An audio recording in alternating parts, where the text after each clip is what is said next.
Presidente, para fazer um pronunciamento hoje,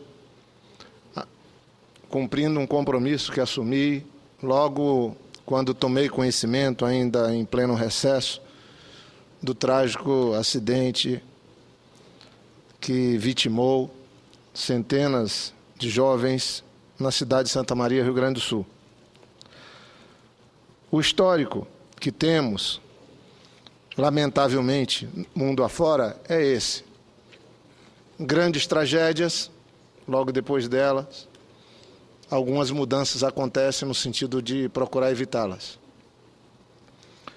Já fui governador do Acre por 8 anos, prefeito por 3 anos, lidei com situações desafiadoras, procurei criar regras dentro do que pode o Executivo, principalmente no sentido de cuidar para que situações parecidas com essa pudessem ser evitadas. Agora estou aqui no Parlamento. Minha missão é, junto com as senadoras e os senadores, os deputados e as deputadas, fazer leis, aperfeiçoar as leis, criar regras. E venho à tribuna falar de 2 temas. O primeiro, da maior importância para a vida do cidadão brasileiro, dos jovens, das famílias,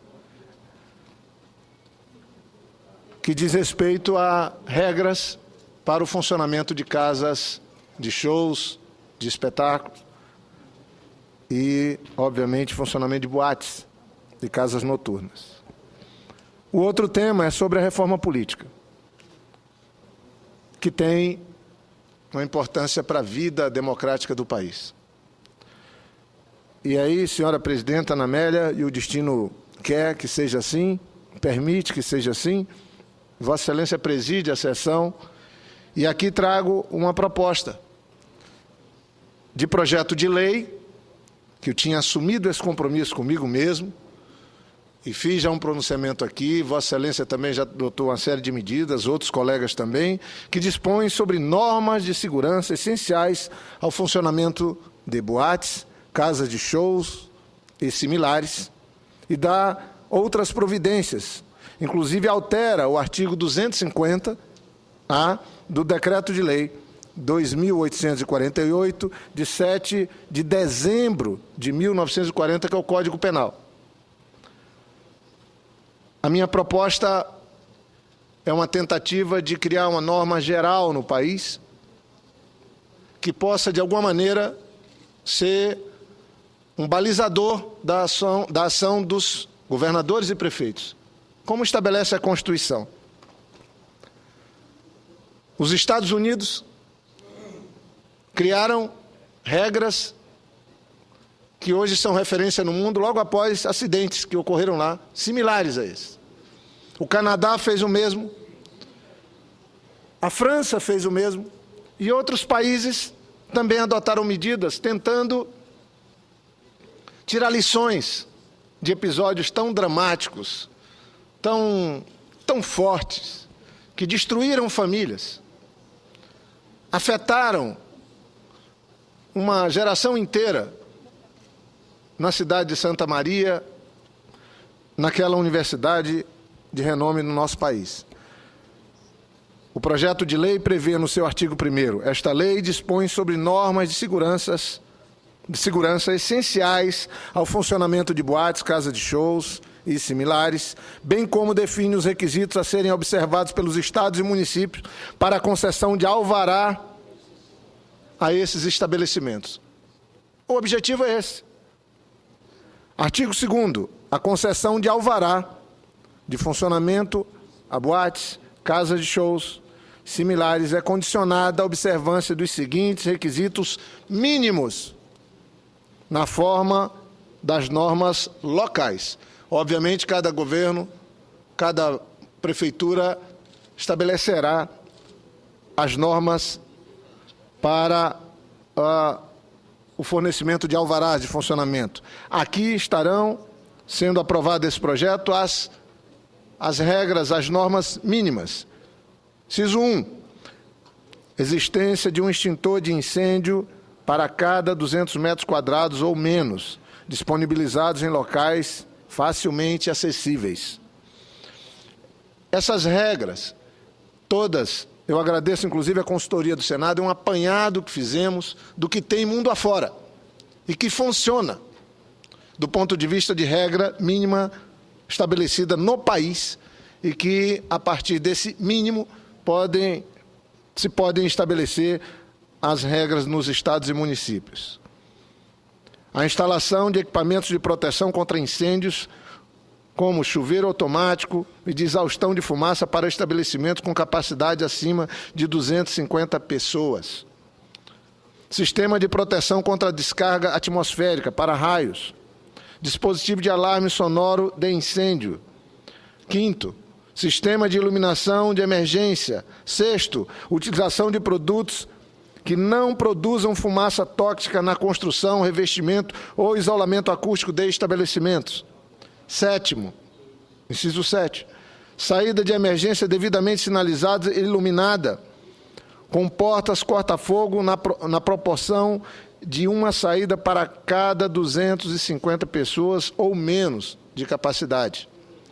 Oitavo, facilidade de acesso de viatura de corpo de bombeiro.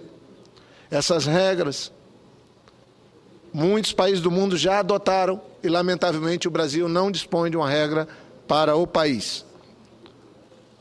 Parágrafo 1º. Deverão ser observadas ainda, no que couber, as normas pertinentes estabelecidas pela Associação Brasileira de Normas Técnicas, a ABNT, que tem uma série de trabalhos e de normas que estabelecem e que, se aplicadas, garantem a segurança. Parágrafo 2º. Os órgãos de fiscalização deverão verificar no máximo a capacidade, a cada 12 meses, o funcionamento do sistema de chuveiros automáticos de exaustão, bem como o estado dos extintores de incêndios e dos indicadores e marcas de sinalização na saída de emergência. Artigo 3º. Nenhum estabelecimento poderá receber pessoas acima de sua capacidade. Parágrafo único. A capacidade do estabelecimento deverá ser definida pela autoridade local no momento da concessão do alvará de funcionamento. Artigo 4º. É proibida a utilização de fogos de artifício, sinalizadores e materiais pirotécnicos nos recintos fechados dos estabelecimentos, salvo prévia autorização específica concedida pelas autoridades competentes, garantindo a segurança das pessoas presentes no estabelecimento. Esse é um critério também adotado em vários países que pesquisamos. Quinto, artigo 5º. Os estabelecimentos deverão estar assistidos durante o horário de funcionamento por no mínimo 2 pessoas devidamente treinadas pelo Corpo de Bombeiros, que estarão incumbidas de manusear os equipamentos contra incêndios e promover a evacuação ordenada do recinto caso seja necessário. Isso implica numa atitude dos donos de estabelecimentos similares. Treinamento no Corpo de Bombeiro, orientação no Corpo de Bombeiro para funcionários que trabalhem no estabelecimento, que vão associar essa orientação, essa função, esse treinamento a outras atividades que desempenham. Não implica em nenhum custo a nenhum estabelecimento. Parágrafo 1º. Os estabelecimentos com capacidade acima de 250 pessoas, além de no mínimo fixado acima, deverão ter o acréscimo de uma pessoa devidamente treinada pelo Corpo de Bombeiro para cada 250 pessoas de capacidade. Quer dizer, com capacidade de 250 pessoas, 2 pessoas treinadas. A partir daí, a cada 250, mais uma pessoa treinada, que um dos funcionários da casa, e esse treinamento é dado corriqueiramente pelo Corpo de Bombeiros. Muitos países adotam essa sistemática. Artigo 6º. Os estabelecimentos que descumprirem as normas dispostas nessa lei estarão sujeitos à cassação do alvará de funcionamento, bem assim a multa administrativa nos termos da legislação local. Artigo 7º. Somente poderá obter o alvará e efetivamente funcionar a boate, casa de show ou congênere, que atenda os requisitos estabelecidos nesta lei. Artigo 8º. O Decreto-Lei número 2.848, de 7 de dezembro de 1940, estou me referindo ao Código Penal, passa a vigorar acrescido do seguinte artigo. Artigo 250-A. Conceder ou renovar alvará de funcionamento para boates, casas de shows e similares que não atenda aos requisitos de segurança previstos em lei ou regulamento local, expondo a perigo a vida ou a integridade física ou patrimônio de outrem. Pena de reclusão de 1 a 4 anos e multa. Não tem nenhum regramento na legislação brasileira hoje tratando desse tipo de situação. Artigo 9º. Os estabelecimentos que não atenderem os requisitos presentes nesta lei, bem como nas normas locais que regulamentam, deverão se adequar no prazo de até 18 meses. Falo isso como prazo máximo, após a data da publicação desta lei. Artigo 10º. Esta lei entra em vigor na data de sua publicação. Fiz aqui toda uma justificativa, senhora presidenta, onde me refiro especificamente a normativas adotadas em outros países. E estou certo que, a partir da aprovação desse projeto de lei, que já está tramitando aqui, porque dei entrada ainda há pouco, e espero que possa constar nos anais do Senado, certamente o Brasil vai ter uma regra geral que normatiza o funcionamento de casas noturnas ou similares, e as prefeituras vão poder adotar também as normas locais, levando em conta as peculiaridades locais e regionais. E fique bem claro, estamos alterando o Código Penal, passa a ser crime o caso de alguma autoridade de município ou de estado que forneça alvará ou renove alvará sem levar em conta a necessidade de segurança para os que frequentam esses estabelecimentos. O Brasil não tem nenhum tipo de registro de legislação que possa penalizar aqueles que levam as pessoas a passar por situações como as que, lamentavelmente, o Brasil viveu há pouco tempo. Senhora presidenta, aproveitando o pouco tempo que me resta, queria, inclusive, me referir, porque hoje aqui alguns colegas fizeram referência e discutiram, e a imprensa começa a trazer de volta esse tema, que eu entendo da maior importância. Meu segundo pronunciamento esse ano aqui foi relativo à reforma política, e antes de mais nada queria cumprimentar, saudar uma companheira de Estado, uma conterrânea brilhante, a senadora Marina Silva, pela iniciativa que teve, independente dos questionamentos e até das posições que surgiram ainda hoje aqui no plenário, cumprimentá-la porque ela é uma acriana de grande valor e certamente tudo o que quer é um Brasil melhor, mais sustentável e, obviamente, também o nosso Acre. E a senadora, ex-ministra Marina, nesse final de semana, lançou aqui em Brasília sua rede de sustentabilidade, é um partido que ela com seus companheiros, novos companheiros, estão lançando. Não quero entrar nesse mérito, mas ainda há pouco, quando o senador Rodrigo Hollenberg fez também esse registro, já imediatamente se estabeleceu um debate aqui no Senado, tudo isso vinculado à criação de partidos, ao fortalecimento de partidos, à judicialização da política, como bem colocou Vossa Excelência ainda há pouco em pronunciamento. E eu trago aqui hoje uma solicitação de constar nos anais do Senado, primeiro um artigo que fiz e foi publicado no blog do Luiz Nassif e no portal 247, no final de semana passado, A Hora da Política, que trato da importância de se fazermos a reforma política. E peço também que conste nos anais o artigo escrito pelo governador Tasso Genro, o Congresso deve revidar. É um artigo escrito pelo governador do Rio Grande do Sul, que é um grande intelectual do nosso país, que, no meu ponto de vista, traz aspectos interessantes sobre como podemos enfrentar essa situação de conflito entre poderes E como podemos sair dessa armadilha que o Congresso vive hoje, quando é questionado por quase todos e por quase tudo. E, ao mesmo tempo, faço referência porque os dois artigos tratam da reforma política, da necessidade dela. Eu mesmo tive o privilégio, enquanto governador, de acompanhar o presidente Lula, junto com outros 26 governadores, quando viemos trazer aqui a proposta em 2003 da reforma da Previdência e tributária.